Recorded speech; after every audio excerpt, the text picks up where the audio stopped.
Professeur Didier Raoult, où en est la circulation du virus? Quelle est la cinétique de l'épidémie actuellement? Pour ce que nous voyons nous, mais aussi pour ce que je lis qui se passe en France et en Europe, alors comme d'habitude, comme j'ai toujours pensé, cette maladie étant nouvelle, elle est imprévisible et donc le pire n'est pas sûr. Et donc on voit que dans la deuxième épidémie, celle que nous voyons actuellement, il y a eu deux poussées épidémiques qui pour nous correspondent à des variants nouveaux. On vient d'ailleurs d'avoir notre première publication sur les réinfections avec deux variants nouveaux, le variant de la première épidémie et un variant de la deuxième épidémie qui s'appelle le 4, qui est celui qui circule le plus actuellement. Et donc la première bosse que l'on voit ici, c'était essentiellement ce qu'on a appelé le variant Marseille 1. La deuxième bosse que l'on voit essentiellement, c'est ce qu'on appelle le variant Marseille 4, qui chacun fait leurs épidémies, font leur épidémie, et donc amène au fait qu'on ait plusieurs sauts comme ça, et qu'on ait quelque chose qui est plus en taux ondulé qu'en courbe de Gauss, comme on avait l'habitude de le voir quand il y a un seul virus qui circule. On voit qu'il y a toujours un décalage entre le nombre de cas dépistés, le nombre de cas hospitalisés et le nombre de cas en réanimation. On avait calculé qu'il y a 8 à 9 jours de décalage entre le diagnostic et la réanimation. Quand les choses se font, le diagnostic se fait suffisamment tôt. Et donc, en réanimation, les hospitalisations n'augmentent plus, en hospitalisation non plus. Et en nombre de diagnostics qui sont réalisés, ça diminue. Sur l'observatoire que nous voyons, donc on a plutôt l'impression que la situation s'améliore. Elle a commencé à s'améliorer, vous voyez, avant le confinement direct, ce qui devrait amener à une réflexion associée au fait que la mortalité est modérée et ne touche essentiellement, si on s'occupe des patients, que des gens qui ont une espérance de vie extrêmement faible, avec quelques exceptions qui ont peut-être des anomalies génétiques, qu'il faut arrêter de dramatiser cette épidémie, il faut se calmer. Moi, je suis très étonné de voir cette excitation, cette peur généralisée. Je dis depuis le départ que ce qui m'inquiète, c'est la peur. Je pense qu'on a excité les gens, à les terrifier, on leur fait avoir des comportements qui sont des comportements inacceptables. Je pense qu'on risque une recrudescence du terrorisme. Il y a même des gens maintenant qui ont proposé sur Twitter d'avoir un attentat terroriste contre moi. Il y a des gens qui m'ont menacé, des gens qui menacent mon avocat. On sort d'un état social normal du fait de l'anxiété extrême que l'on développe à partir de la peur de cette maladie qui ne va pas détruire l'humanité, ni même réduire de manière sensible l'espérance de vie dans ce pays. Donc il faut se calmer, il faut traiter de cette maladie normalement, il faut mettre en place les outils pour pouvoir diagnostiquer et soigner ces gens, mais il faut arrêter de manier la peur à ce niveau parce que la société va exploser si on continue comme ça. Donc il faut se calmer, il n'y aura pas des centaines de milliers de morts, des millions de morts, il faut s'arrêter. Il faut reprendre ça comme une maladie normale. Et je peux vous dire que ces maladies infectieuses, moi qui travaille depuis 40 ans, j'en reparlerai, je sais à peu près ce que c'est. Et donc je vois, nous ici, on a pris en charge maintenant 12 000 personnes. Personne n'a pris en charge, il n'y a pas un centre qui a pris en charge autant de personnes que nous, qui a testé autant de personnes que nous. On fait plus de 350 000 tests maintenant, 250 000 personnes. On a pris en charge 15 000 personnes, on a une idée très précise de ce qui se passe, de la mortalité, de la manière dont ça se gère. Donc il faut être organisé, calme, gérer les problèmes. Il y a des problèmes d'organisation qui se posent quotidiennement, il faut s'en occuper. J'aurais préféré qu'on croie, il y a 20 ans, quand j'ai écrit qu'il fallait qu'il y ait 7 infectiopoles de cette nature en France, qui aurait permis d'avoir une gestion beaucoup plus calme, beaucoup plus organisée, plutôt que de s'affoler avec ce retard considérable qui avait été mis en place avec la détection, avec la mise en place, où je suis content que la plupart des choses que je proposais, restera hydroxychloroquine dont je pose, ont été finalement mises en place, la détection précoce, la détection de l'hypoxie avec les saturations d'oxygène. J'ai vu que 3 mois après que j'ai proposé, la Haute Autorité de Santé a repris ça dans ses recommandations, c'est bien. La gestion des troubles de la coagulation, hein, on a encore des embolies pulmonaires une fois par semaine qu'on détecte précocement en faisant des tests biologiques chez les gens, y compris qui apparaissent asymptomatiques. Hein. Donc ça, c'est de la prise en charge médicale, et c'est avec cette prise en charge médicale qu'on fait tomber la mortalité. Et nous, les données préliminaires qu'on a sur les gens qu'on a vus en hôpital de jour sont de l'ordre de 0,6 pour 1000 de mortalité. Ça nécessite à être consolidé comme données, mais ça veut dire que si on s'occupe des gens entièrement très tôt, eh bien, ce qui se passe, c'est que la mortalité atteint un taux extrêmement faible parce qu'on s'occupe des gens. Donc, le vrai problème, c'est celui-là. Le vrai problème, c'est maintenant de raison garder, de mettre en place, au fur et à mesure que la connaissance sur cette maladie augmente, les moyens qui permettent de détecter les gens. Cliniquement, les gens qui sont positifs, souvent quand ils sont jeunes, ne sentent plus les odeurs et s'en rendent très bien compte. Les autres, les sujets qui sont plus âgés doivent être traités parce que chez eux, ce signe, malheureusement, très précieux et moins fréquent, et ils doivent être pris en charge. Il y a un certain nombre de choses à faire, mesurer leur saturation en oxygène, ils peuvent acheter petite prise d'oxygène dans les pharmacies, ça ne coûte pas très cher, et surveiller ça, et quand on a l'oxygène qui est en dessous de 80, je dis la même chose que la chaise, qui est d'accord avec moi maintenant, très bien.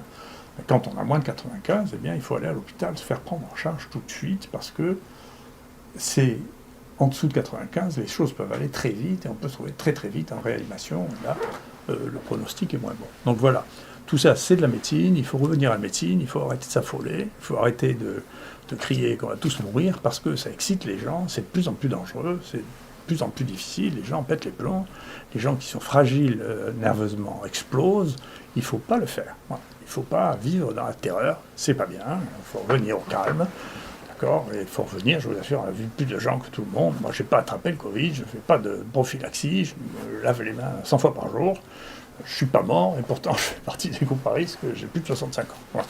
Donc, et j'ai pas peur, pas une seconde. Voilà. Donc il faut arrêter, et je pense que c'est dans ces circonstances qu'effectivement, je vois maintenant des collègues qui m'insultent, enfin je ne pourrais pas imaginer, des amis d'internat, des gens que je connais depuis 35 ans, qui racontent des horreurs sur moi, mais je ne comprends pas d'où ça sort, simplement parce que ce niveau de tension est devenu, on a l'impression qu'on est dans un enjeu, on revient à l'époque que j'ai connue avant 68, des chiens anticommunistes contre des salauds de capitalistes, enfin, les salauds de communisme, et cette passion à ce point-là est déraisonnable, c'est du soin, de la médecine, il faut revenir on s'occupe des gens, on les soigne, la passion doit être étrangère à ça. Que pensez-vous de la décision de l'Ordre des médecins des Bouches-du-Rhône de déposer votre dossier au Conseil de discipline ? Écoutez, encore une fois, je pense que ça rentre, c'est multifactoriel, ça rentre dans il y a un combat qui s'est dressé à Marseille entre les non-universitaires contre les universitaires, sûrement une partie de l'histoire. Il y a cette espèce de tension extraordinaire qui s'est située entre les uns et les autres, en partie parmi les gens qui ont porté cette plainte. Il y a beaucoup de gens qui, je pense, ont été très, très vexés que l'on dise que leur financement par Gilead avait influencé très profondément leur jugement, qui sont irrités, probablement la SPILF, qui est très financée par Gilead et qui n'accepte pas qu'on dise que c'est un conflit d'intérêts. C'est possible. Ensuite, si vous voulez, je crois que pour mettre les choses en perspective, aussi, il y a un temps pour tout et il y a plusieurs échelles de temps. L'échelle de temps des gens qui croient avoir le pouvoir et l'autorité scientifique, ce qui est un peu risible. Le directeur général de la santé, ou le directeur de la NSM, ou le directeur le président du Conseil de l'Ordre ne détient pas la vérité scientifique. Il détient un pouvoir de décision, éventuellement un pouvoir de nuisance, mais il ne détient pas la vérité scientifique. Confondent. Et ces gens-là sont des gens qui changent régulièrement. Et donc c'est très, très intéressant. Vous voyez, l'ancien président du Conseil de l'Ordre à Marseille était un ami à moi. Bien sûr, cette histoire a été classée sans suite. Les autres ont changé, ceux-là ont décidé. Vous voyez, tout ça ne dépend pas de moi, dépend des gens qui ont été élus, qui aiment ce que je suis ou qui n'aiment pas ce que je suis. Donc je suis la quintessence de l'universitaire. Pour l'instant, c'est pas très aimé par ce conseil, c'est la vie. De l'autre côté, le directeur général de la NSM, qui était férocement opposé à l'hydroxychloroquine, dont je reparlerai, son prédécesseur, qui avait été nommé lui aussi, a fait une conférence chez moi, que je vous demande vraiment de regarder, c'est le professeur Maraninki, c'est lui qui a inventé les RTU, c'est lui qui a remis les choses en place sur les conflits d'intérêts, et si vous l'entendez, ce qu'il dit, vous ne croyez pas qu'il puisse avoir la même position que le directeur actuel de la NSM, qui fait exactement l'inverse. Donc vous voyez, c'est pas moi qui change, c'est les gens qu'on nomme qui changent. C'est bien naturel, puisque eux sont des gens qui passent. Ça n'est pas des gens qui sont la S-qualité, c'est des gens qui sont nommés ou élus. Ça n'a rien à voir. Après, il y a un autre temps qui est le temps du politique. Moi, je regrette qu'une partie importante du politique soit maintenant sur le même rythme de vitesse que les journalistes qui ont une vérité du jour. La vérité des jours, les journalistes ne les engagent pas. Ils disent une bêtise, 6 mois après, vous n'allez pas leur reprocher. Les journalistes auraient dit une bêtise 6 mois avant, c'est leur métier. Et donc il ne faut pas les croire, il ne faut pas les suivre. D'accord ? Et le problème des politiques, c'est qu'actuellement, ils sont trop en phase avec les journalistes. Et ils oublient une chose, c'est que quand ils parlent, eux, ils sont susceptibles d'avoir, eux, une résonance de ce qu'ils disent. Ils risquent d'avoir, y compris d'être poursuivis par la justice et par l'histoire. Ce qui juge les politiques, c'est l'histoire. Et dans les histoires de sécurité sanitaire, la justice. Vous voyez, et la justice prend son temps. Vous voyez, l'histoire du sang contaminé, c'est 10 ans après les faits. C'est long. C'est pas le temps journalistique. Les journaux ont même oublié ce qui se passait à l'époque. Vous voyez, et leur opinion, et qui disait ci, qui disait ça. Et 10 ans après, la justice, elle, est encore sur un autre rythme. Et puis la science, elle est encore sur un autre rythme, qui est, à la fin, vous savez, il y a des domaines dans lesquels moi j'ai travaillé, sur lesquels il a fallu 15 ans pour que ce que nous disions, sur la peste par exemple, soit reconnu par tout le monde. Pendant 15 ans, on s'est disputé, les gens disaient, moi j'arrive pas à refaire vos résultats. Moi. Donc le temps du journaliste, le temps du politique, le temps de la justice et le temps de la science ne sont pas les mêmes temps. On ne vit pas dans les mêmes échelles de temps. Donc moi, je vis dans le domaine de la science, mais comme j'applique mes connaissances à ce que je fais, eh bien, je suis bien obligé de me confronter à ça le moins possible avec les journalistes. En particulier, je ne supporte pas les journalistes qui sont agressifs avec moi, parce que, qui se posent des questions sur la nature de ce que je suis. Moi, j'apporte des résultats, je ne veux pas discuter de ce que je suis, ça regarde que moi. Mais on voit bien qu'il y a des temps différents. Quant à ce qui m'est reproché, je suis content qu'on ne me reproche pas d'être un mauvais docteur, mais de dire que je n'applique pas les données de la science, alors ça, quand j'ai lu des trucs, je dois reconnaître que j'ai été pris d'un fou rire. Parce que j'ai regardé quelle était la production scientifique et des gens qui votaient ça, et puis les gens qui avaient dit ça, et j'ai ri à un point qui est, parce que tout le monde peut le voir, mais c'est absolument... Je vais le publier d'ailleurs, c'est risible, parce que moi sur ces domaines-là, non seulement je suis le plus cité en Europe sur les maladies infectieuses et la microbiologie depuis plus de 20 ans, je suis plus cité en sciences en France, je suis le deuxième, après Guido Kremer, mais j'ai commencé à écrire ça, c'est disponible pour tout le monde, par vulgariser, c'est le premier livre que j'ai écrit, vous voyez, qui comprenait déjà la chloroquine, vous voyez, sur les traitements des maladies intracellulaires, publié en 1993, hein, c'est pas hier.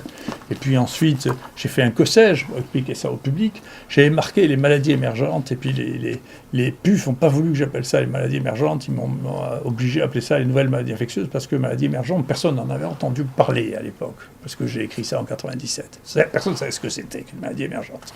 Donc c'est pour ça que j'étais obligé d'appeler ça une nouvelle maladie infectieuse.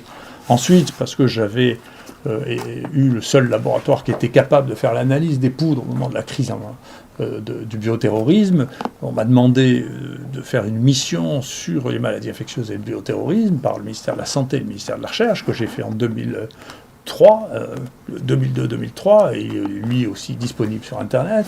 Et puis ensuite, un éditeur m'a demandé de faire un livre sur les nouveaux risques infectieux, la grippe aviaire, le SARS et après. Je ne renie rien de ce que j'ai dit, je pense que c'était raisonnable. Ensuite, au tout début de cette épidémie, j'ai écrit un autre livre encore sur les épidémies, les vrais dangers et les fausses alertes.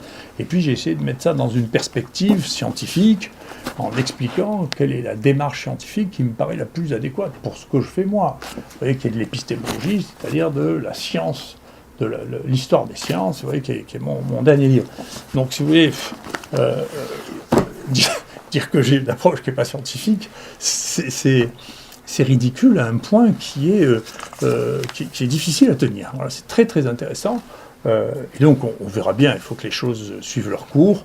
Ce que je ne tolérerai pas, encore une fois, les institutions sont les institutions, ceux qui les représentent ne sont pas l'institution, sont ceux qui représentent l'institution à un moment, et vous savez bien que ça change. Moi, j'avais dit une fois, vous savez, les ministres de la Santé, en moyenne, dans ce pays, ça dure 2 ans et demi. Donc, c'est pas définitif, ce que pense un ministre de la Santé. Ça dure le temps où il est là, puis il y en a un autre qui pense autre chose, et puis ensuite, il y aura des élections présidentielles, on verra bien qui sera le président, on verra bien qui sera le Premier ministre, on verra bien qui sera le ministre de la Santé. Et c'est pareil pour le Conseil de l'Ordre, il y aura des élections. Peut-être ça donnera un enjeu de l'élection, de savoir si maintenant on peut se servir du Conseil de l'Ordre pour empêcher les gens de parler, c'est une vraie question. Le Conseil de l'Ordre est là pour régler les problèmes déontologiques entre les médecins. Moi je ne me dispute pas avec les médecins, à la différence des autres, j'insulte pas personnellement les gens, ni sur Twitter, ni à la télévision. Ça c'est des problèmes déontologiques dont théoriquement le Conseil de l'Ordre doit s'occuper. Après, le Conseil de l'Ordre n'est pas là pour me faire taire. J'ai essayé une première fois de me faire taire, c'est un peu difficile de me faire taire, en particulier parce que ce que je fais, ça n'est que transmettre les résultats de ma connaissance, et que comme universitaire, bien sûr, c'est non seulement mon droit, mais c'est mon devoir. Et donc, je continue à le faire. De toute manière, je ne vois pas comment le Conseil de l'Ordre pourrait m'empêcher de parler. Voilà, et donc je pense que ce sont les éléments qui devraient éclairer les uns les autres. Je souhaite que tout ça se termine le plus simplement du monde, une fois que les gens seront revenus à un niveau de tension normal, ils arrêteront de s'exciter sur des choses sur lesquelles on se demande même en quoi ils sont concernés, quoi. Où en est-on sur le plan du traitement du Covid ? Oui, d'ailleurs c'est intéressant parce que c'est justement, vous voyez, une des questions qui est posée. Comment qu'est-ce que c'est que cette histoire de l'hydroxychloroquine ? Il y a deux choses à voir dedans. Donc, puisqu'il a semblé depuis le début qu'il fallait absolument. Le problème de l'hydroxychloroquine, c'est que ça empêchait le développement du remdesivir, qui est le médicament de Gilead. Alors, pour vous mettre en phase, ce médicament est un médicament qui avait été mis au point pour traiter les infections virales et qui avait été testé sur Ebola, dans des études non randomisées, bien sûr, c'était pas, à l'époque, c'était pas la mode, et qui ne marchait pas. Donc on a dit, tiens, on va le recycler, là, c'est pas moi, on l'a recyclé. D'ailleurs, moi, la première réunion que j'ai eue avec le conseil scientifique, il n'y avait qu'une chose à la bouche, et il faut essayer de tester le remdesivir. Très bien.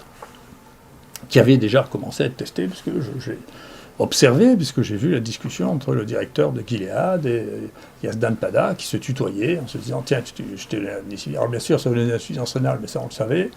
Donc devant moi, devant le président de la République. Donc je vois bien que c'était l'objectif. C'est comme ça que ça s'est passé. Si quelqu'un veut m'accuser de témoignage, je lui souhaite bonne chance.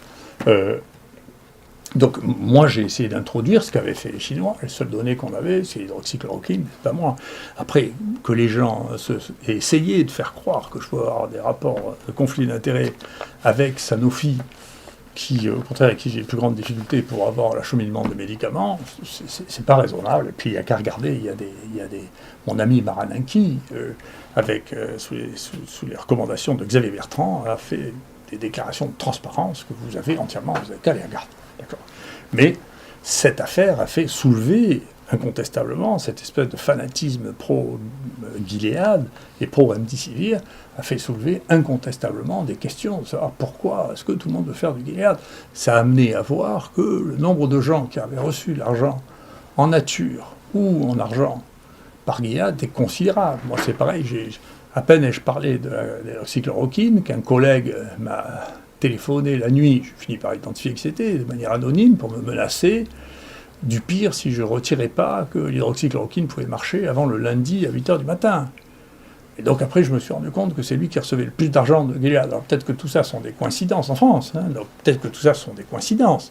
Mais oui, c'est des coïncidences, moi je ne suis pas complotiste, mais c'est des coïncidences qui finissent par être troublantes. Donc il y a quand même un rôle là, dont je ne connais pas exactement l'importance, dont il faudrait bien que le pays se préoccupe et faire appliquer les lois, et que dans les temps à venir, le pays se préoccupe de faire des lois qui soient aussi rigides pour les praticiens qu'elles le sont pour les hommes politiques, par exemple, pour lesquels on a régulé ça.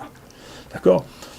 Et donc, on voit que les conséquences de ça sont une colère considérable. Beaucoup de gens qui sont, d'ailleurs, des collègues qui sont en colère contre moi, sont dans cette situation, qui est facile à regarder sur Eurofordoc. de gens qui ont reçu, y compris cette société, la Société de pathologie de langue infectieuse française, qui est subventionnée de manière très très élevée par Gilead. Et vous savez, ceux qui disent « Oh non, non, mais c'est juste de la bienveillance », tout ça, ils oublient cette réflexion de Milton Friedman, qui est un prix Nobel d'économie, qui dit il n'y a pas de repas gratuit. Ne croyez jamais quelqu'un qui vous invite à dîner n'a rien à vous demander en échange. C'est pas vrai. Alors quand là, c'est pas vous inviter à dîner, mais c'est vous donner des sommes pareilles, c'est qu'il attend quelque chose en échange. Et il a eu. Parce que quand même, c'est une des choses les plus belles que j'ai vues dans ma vie pour faire un film d'horreur. C'est que, vous voyez, ça, c'est un papier de Science du 23 octobre. C'est un journal américain, c'est le meilleur journal scientifique américain. Ils ne sont pas suspects quand même de ne pas aimer les produits américains. Et donc ils disent, voilà, tous ces essais étaient très très importants. Tous ces essais, on sait depuis février que ça ne marche pas, le remdesivir. Mais là, c'est octobre. Hein. Ils disent, voilà, tous ces essais sont très importants parce qu'ils ont enfin montré que le remdesivir ne marchait pas quand même. Hein. Donc ça, c'est en octobre. Et en octobre, le même mois, la Commission européenne achète pour 1 milliard de remdesivir.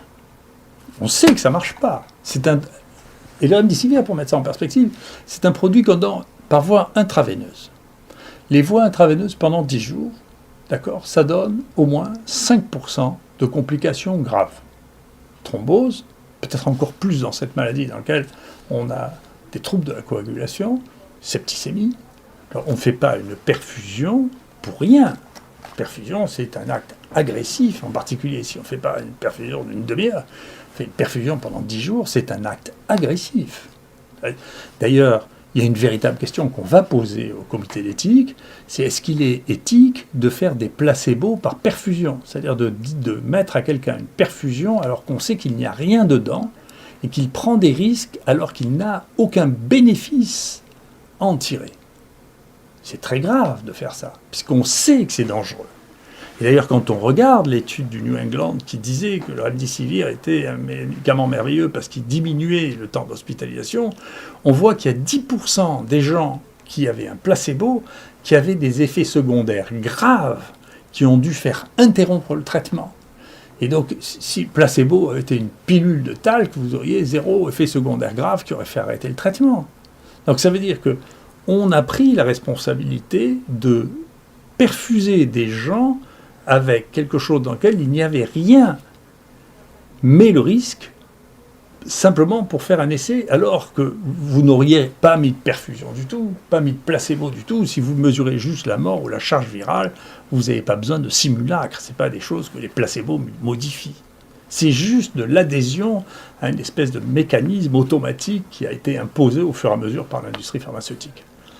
Et maintenant, juste après que tout le monde se soit mis d'accord sur le fait que le remdesivir ne sert à rien, eh bien, on reçoit du ministère de la Santé, du directeur général de la Santé, une lettre qui nous dit maintenant, vous pouvez utiliser le remdesivir quand vous voulez, c'est gratuit, on en a tant que vous voulez, vous pouvez donc mettre des perfusions pendant 10 jours avec un produit qui ne sert à rien et qu'on a acheté. Mais vous n'avez pas le droit d'utiliser l'hydroxychloroquine, qui est un médicament que 2 milliards de personnes ont pris dans leur vie et qui n'a pas donné d'effets secondaires, à part essentiellement des problèmes oculaires quand on prend ça pendant plus d'un an. Donc, si vous voulez, il y a quand même là un problème de fond, qui est la raison pour laquelle nous, on a porté plainte, et puis j'irai jusqu'au bout. Il y a un autre problème que je veux comprendre, c'est pourquoi l'ANSM n'a pas donné l'autorisation de poursuivre l'essai Discovery qui avait été commencé, pour lequel l'INSERM recommandait qu'on reprenne l'essai Discovery, mais j'ai les documents qui montrent ça, alors qu'on avait compris qu'il n'y avait aucune toxicité. Donc, il y a un vrai problème de l'obsession du remdesivir, qui a tourné une contre-obsession contre l'hydroxychloroquine, et qui, nous, encore une fois, on a traité, je ne sais pas combien, maintenant, 10 000 personnes avec l'hydroxychloroquine, rien vu du tout. Enfin, on le savait, 2 milliards de gens avaient pris ça. Moi, j'ai pris la chloroquine quand j'étais petit en Afrique. Si d'ailleurs une espèce d'un de mes collègues dit c'est affreux, j'ai convaincu les Africains de prendre de l'hydroxychloroquine. Les Africains, d'abord, c'est honteux de penser que les Africains ne pensent pas par eux-mêmes. C'est les gens. Celui qui a dit ça n'a pas le niveau de Muyumbe, qui a à la fois éradiqué la variole dans son pays, découvert Ebola. qui maintenant est en prise, en lutte avec, parmi les plus grandes épidémies, le choléra, Ebola, qui est une star de la science mondiale. Il n'est pas du niveau de Mboup, qui a participé à la découverte et à la prise en charge de l'infection par HIV2 au Sénégal. Il n'a pas le niveau de publication de Cher Sortna, qui fait partie de notre unité au Sénégal. Donc cette vision-là, c'est une vision de Tintin au Congo. Là, non, mais il faut arrêter. C'est pas Tintin au Congo, c'est fini, c'est une autre époque, ça, c'est les années 20, c'est fini. Il ne faut pas faire ça. Il ne faut pas dire, écoutez, les Africains ne sont pas capables de décider par eux-mêmes, c'est Didier Raoult qui est... Je ne suis pas Tintin, et on n'est plus à Tintin au Congo, là. Donc les Africains, ils se foutent de nous, parce que les Africains, ils utilisent l'hydroxychloroquine, comme tous les pays tropicaux, et la chloroquine et ses dérivés, depuis des décennies. Et quand on leur dit c'est un médicament qui, en 10 jours, 10% des gens qui le prennent, ils rigolent, mais alors ils rigolent comme des fous. Hein. Donc il faut faire attention, là encore, pas se laisser emporter par ces folies, là, ces passions, et rester à un niveau raisonnable. Parce qu'on a dépassé là, les niveaux raisonnables. Et là encore, une fois, à partir du moment où moi je suis mis en cause de manière nominale, bien sûr je porterai plainte, et vous savez, ces plaintes dureront le temps qu'elles dureront. Et ça, c'est vraiment des phénomènes qui sont à la fois racistes et diffamatoires, enfin, qui ne sont pas acceptables. C'est absolument pas acceptable. Donc voilà où on en est. Il y a, encore une fois, je confirme, quoi que disent un certain nombre de journalistes mal informés, qu'il y a à peu près 4,5 milliards de gens qui vivent dans des pays dans lesquels c'est recommandé ou accepté de traiter le Covid par de l'hydroxychloroquine, et qui ne sont pas plus bêtes que nous. Il faut arrêter, c'est du racisme brutal. Hein. Il faut arrêter, et que d'autre part, il y a plus de 100 études qui ont été publiées actuellement sur l'hydroxychloroquine, et ça continue. Nous, notre dernière étude publiée, celle sur les EHPAD, où on montre qu'on diminue la mortalité par 2 en les traitant par hydroxychloroquine plus azithromycine, on passe de 27% à 13% de mortalité. C'est publié, c'est online, tout le monde peut y accéder, donc il faut arrêter les gens qui ne publient pas. Je suis, avec mon équipe, ceux qui publient le plus dans le domaine du Covid-19, de loin. Ceux qui sont derrière nous, l'équipe qui est derrière nous, c'est l'équipe des jeunes de RL qui est très dynamique, parce que cette histoire d'anosmie a bien entendu mobilisé les énergies et qu'ils représentent l'avenir. Ces gens sont jeunes, dynamiques, pleins de jus, et sans a priori, ils sont en train de découvrir une partie de l'atteinte des nerfs olfactifs, ce qui nous permettent de sentir les odeurs, et gustatifs, ce qui nous permettent de reconnaître les goûts. Ils font un travail magnifique et merveilleux. Et ils publient, bien sûr. La science, c'est pas de parler à la télévision. La science, c'est de faire des publications dans les meilleurs journaux. Et nous, je peux vous dire, on a publié dans tous les meilleurs journaux de maladies infectieuses. 100%. Donc, il faut arrêter. Il y a ceux qui font de la science, ceux qui, à un moment ou l'autre, s'autorisent ou pensent qu'ils ont une autorité qui les autorise à dire la science, mais la science ne se fait pas comme ça n'est pas la pratique scientifique, et ça n'est pas le temps scientifique. Le temps scientifique, il est sédimenté par la réalité de la production scientifique vérifiable, et pas autre chose. Et pour finir, de manière à ce que un certain nombre de calomnies qui se diffusent, pas officiellement, parce que je pense que les gens ont raison de se méfier, bien sûr, nous allons faire ce que la plupart des gens ne font pas, nous allons mettre à disposition pour toutes les équipes scientifiques qui voudront notre première énorme étude sur 3700 personnes pour que les gens puissent aller regarder toutes les données, y compris fouiller des données que nous n'avons pas fouillées, vérifier nos données, parce que bien sûr, nous, ce qu'on veut, c'est que ce que l'on dit soit vrai, parce que le principe de la science, surtout à mon âge, je fais 3500 publications, je ne vais pas m'amuser à faire des publications fausses, je ne vois pas très bien le bénéfice que j'en tirais, c'est idiot. Donc ce qu'on veut, c'est que ce qu'on dit soit vrai et stable dans le temps, c'est ça qui m'intéresse. C'est l'avenir qui m'intéresse, c'est pas aujourd'hui que les uns et les autres soient en colère, ça m'est égal. Donc, encore une fois, il faut se calmer, il faut revenir à la raison, il faut laisser la place à la science, de la science aux scientifiques, aux gens qui font de la science, praticiens de la science, la médecine aux praticiens de la médecine, d'accord, il faut se calmer, il faut ramener tout ça à un niveau de tension qui soit raisonnable, parce que je trouve que les signes que je vois associés maintenant à cet état de tension sont inquiétants. Donc c'est pas l'épidémie, moi, qui m'inquiète, c'est l'état de tension de la société qui est trop stimulé, trop inquiète. Et c'est ça qui m'inquiète beaucoup plus. Je suis beaucoup plus inquiet, pas Mathieu inquiet, qu'il y ait des gens qui commencent à écrire qu'il faut envoyer une voiture bélier pour me tuer, que j'ai peur de mourir de Covid. Donc il faut faire attention, il ne faut pas manipuler trop la peur des gens. Il ne faut pas le faire. C'est très dangereux. Merci beaucoup.